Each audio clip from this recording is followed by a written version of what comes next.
So let's learn how to make perfect thumbnails.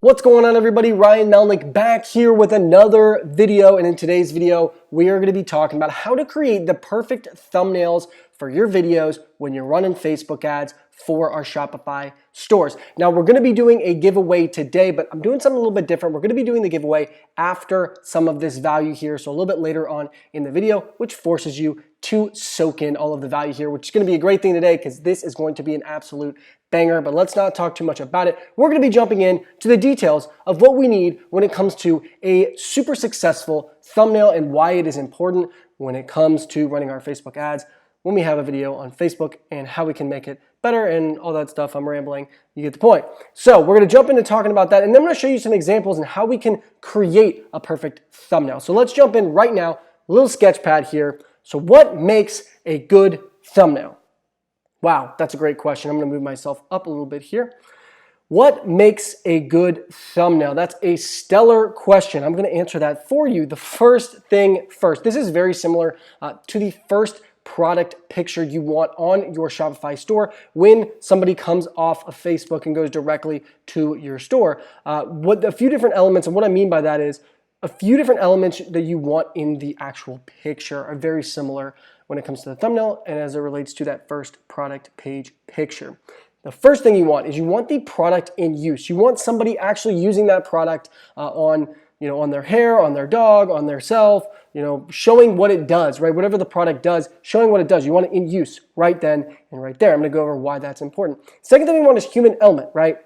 Because the most important thing to remember about this business is what we're doing is we're putting something in front of people and saying, you need this, right? And a lot of times it has utility. It has something that solves a problem or has different features. And that person that is looking at that ad wants to put themselves in that person's shoes. So when you have human element like a hand or a face or whatever it may be, actually using the product with human element into it, they can psychologically put themselves in that person's shoes. And then finally, a pattern interrupt. This is by far one of the most important things that we need in our thumbnails. So basically what happens is we're running through Facebook ads. I'm going to show you exactly how this works, but when you're running through your Facebook news feed and you see different ads, there are some ads that don't have a thumbnail that pops, right? And they're not going to stop you in your tracks. We want a pattern interrupt. Some people call them scroll stoppers. I call it pattern interrupt. Main reason I call it a pattern interrupt is because there is a specific pattern that your feed follows based on who you are, what your interests are, what your behaviors are, stuff like that. And we want to provide them with something similar,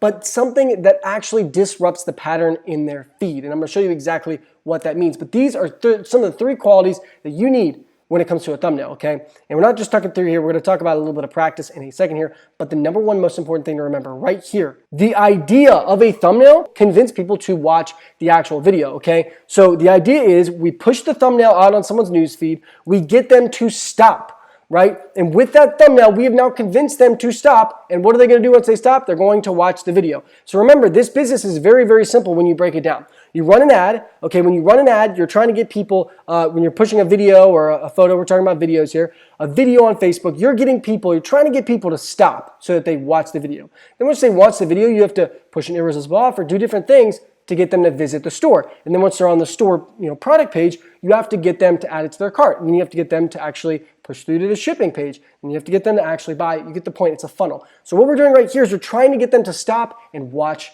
the video. That's the most important thing to remember here. So let's talk a little bit of practice here. Let's go and see what people are actually doing. I did the typical thing I love to do because it gives us a great feel for what's going on in the marketplace. I just went in and typed in get yours here 50 off. Guys, I do this all the time because it shows you exactly what's going on in the market, okay? I already went through this example a little bit beforehand so that I could show you guys exactly what I wanted to show you. But you can see this thumbnail here. It has a, face. It's not like the gasping face or anything. It's just, mouth wide open, eyes wide open. Boom, you're scrolling through your feed and you see that face, you're going to stop, right? That is the pattern interrupt. They have the product in use. They don't have the human element. These things are definitely important to have. I would suggest in every single thumbnail that you push out, but if you miss one of them, it's not a big deal. I've even seen some without any pattern interrupts that do pretty well, but pattern interrupts are, I would say, probably the most important thing to have.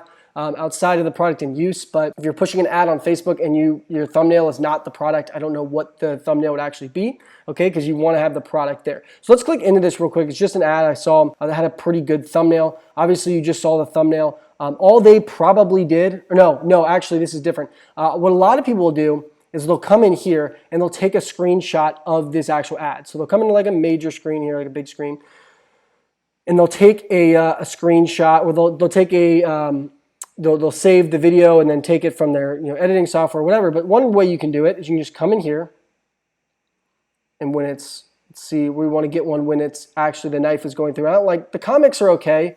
We want to see the product in use. All right there, that's a perfect one. We just come and do, at least on Mac, it's Command-Shift-4, which is a screenshot here.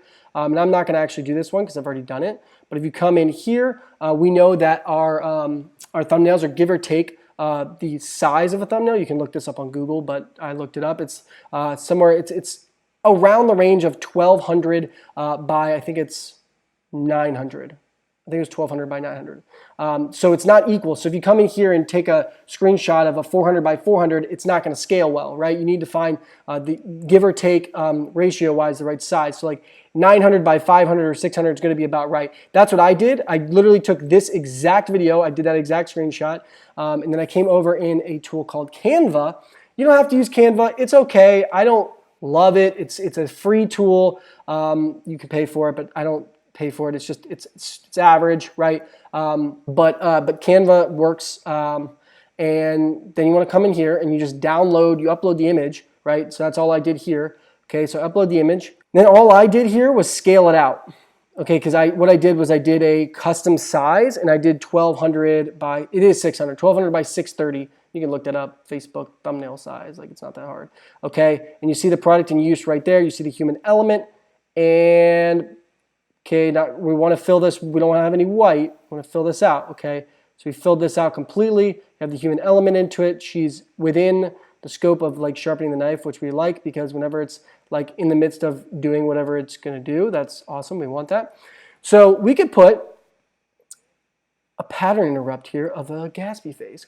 Because a gasping face is going to get people to stop, right? It's going to get people to take a second and go, wait a sec. That's interesting. Or why is there that face there, right? And I also wouldn't recommend, going in here and doing like one of these, like I like to mix up a little bit so it doesn't look like it belongs. It's a pattern interrupt, right? So I like to do a little tilt here, put in something like, whoa, okay, so now that person's like, okay, what is that, right? Something else that I love to do is I loved it, and you can't see because I'm having to move myself around.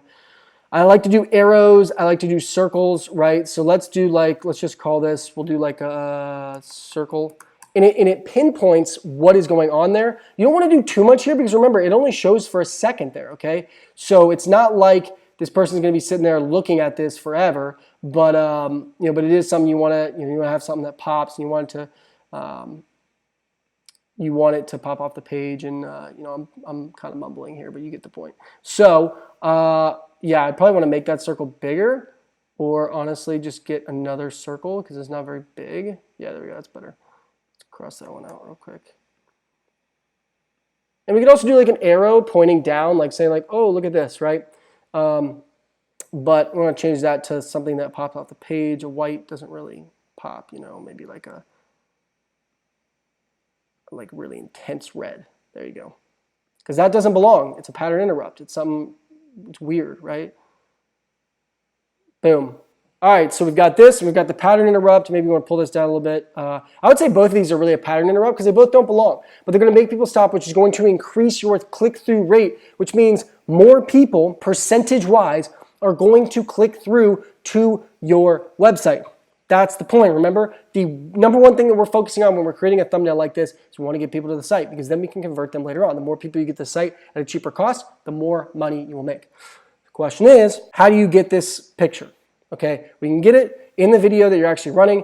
I would avoid lots of text, guys, especially when it comes to Facebook. Like, they have text rules, like I believe it's 30% or 20 or 30%. I just avoid text for the most part entirely. You could put like an OMG here, but 20 or 30%, I think it's 30% of the image can't be text. If it's any more, it has to be less than 30%, I think it is, of the image cannot be text. So you want to make sure that it's not, okay? So I usually don't do a ton of text. You can do like an OMG, you can do like a WTF or whatever, like to make it pop. Probably would work really well for the click-through rate, but we want to avoid that text. Okay. The other thing you can do, I am not recommending that you come in here and take pictures from other sites. I'm not saying that. I'm just giving you an example. What some people will do, and you notice this is what this person actually did. They just took a picture off AliExpress or Google somewhere. Don't go to Amazon or don't go take products with logos on them. I'm not saying do that. I'm not even saying come and do it off Google. AliExpress, there's a lot of license-free images on there. There's a lot of different places you can do it from. Sometimes the suppliers have great images. There's different ways to do it, but like that one works as well because you see the product. It's in use. The product in use with a pattern interrupt. Salad's kind of pointless in the background. Doesn't have that human element added to it, but it's still decent. This is a good thumbnail, 100%, definitely a good thumbnail that would work and would definitely give us a decent click-through rate. Like I mentioned, I don't know why I have this up. Has one of our typical examples, curling iron. Actually has a lot of my history here. Oh, I got some YouTube pillows coming. That's interesting. I don't know. They were like $2. I was like, yeah, heck yeah. So lots of stuff on here. I've been searching as well. But I was pulling this up because I was going to show you that you could take pictures from AliExpress. But you guys know that on the product pages, you can take those pictures as well, kind of like this person did right here. Okay. Listen right here, you got the human element, you have the product in use, but you have no pattern interrupt. Now, what does that look like? Okay, let's look at that. You're going to see a lot of my fancy football stuff and random stuff here, but boom, right here. Not really any pattern interrupt, but the product in use and human element, okay? So like I said, if you get 2 out of the 3, it's not bad. It does help to have that pattern interrupt, but this is kind of a pattern interrupt in itself. It doesn't have anything that interrupts the pattern of the actual video, but this picture shows the foot coming off of nails. Like that is an interrupt. That is not typically in my newsfeed, and that's what a pattern interrupt is. Like that's what it is. So like that one, you don't necessarily need something like that. This one's okay. Has the product in use. Has human element. Obviously, the face. Guys, that's huge. If it's something that you're doing on your face or something you're doing with your hands and it's very distinct, make sure that you push that human element in there. This one doesn't really have that pattern interrupt, like that doesn't belong kind of thing. Once again, in my feed, there's not a ton of ads. If this didn't have a light here, there's not a ton of ads that have this light. If it didn't have the light there, it probably wouldn't have any pattern interrupts in it. I would say that is actually a pattern interrupt there in itself. And I'm not recommending you always have to do like one of these, like, oh, you have to do the gasping face or a fire emoji or a check mark or a circle or an arrow or an X. I'm not saying that, but what I'm saying is you need something that is like wowie, right? Now we're just getting a bunch of fantasy football stuff because that's what it's football season, guys. Got to get serious. So we're not seeing any more of those come up. But you guys get the point. It cannot fit with the feed. It needs to fit with the feed, but it needs to be more outrageous so that it pops from the feed, okay? So, guys, before we jump off this video here, hope you guys got lots of value out of this video as a whole. We are going to do the random winner for Dropshipping Perfection 2.0 to get free access to Dropshipping Perfection 2.0. If you want access and you don't win today, guys, message me on Instagram at ryan.melnick. It's the best program in the freaking industry. It's over 43 hours, creeping up on 44 hours of content, step by step. It's amazing. It's unlike anything you'll ever see. So definitely make sure you message me on Instagram at ryan.melnick if you don't win here or you haven't won in the past or whatever it may be. Okay, so in the last video I had you guys comment, more money. No. Was it more money? Okay, sorry about that, guys. I got mixed up because we got into the video and everything like that. It was actually more sales, not more money. I don't want to mess that up. So more sales was what I told you guys to comment in the last video. So we had 11 people comment, no duplicate users, got the ad in there. So let's see who is going to be the winner of Dropshipping Perfection 2.0 for 100% free. Drum roll, please. And the winner is Cody Rigney. Congratulations, Cody Rigney. Hope I'm saying that name right. I seem to always somehow find a way to butcher these names. Cody Rigney, congratulations, my man. Message me on Instagram. Let me know that you won, and I'll get you that free access to Dropshipping Perfection 2.0. But that's pretty much it for this video, guys. Stay tuned, guys. Next few weeks, these videos are gonna be stupid valuable. So make sure that you're watching, make sure you're subscribed to the channel, and make sure you turn those notification bells on so you know every time that I post a new video or talk about a giveaway or whatever it may be. Appreciate all you guys coming in. Thanks a lot, and I will see you guys in the next video.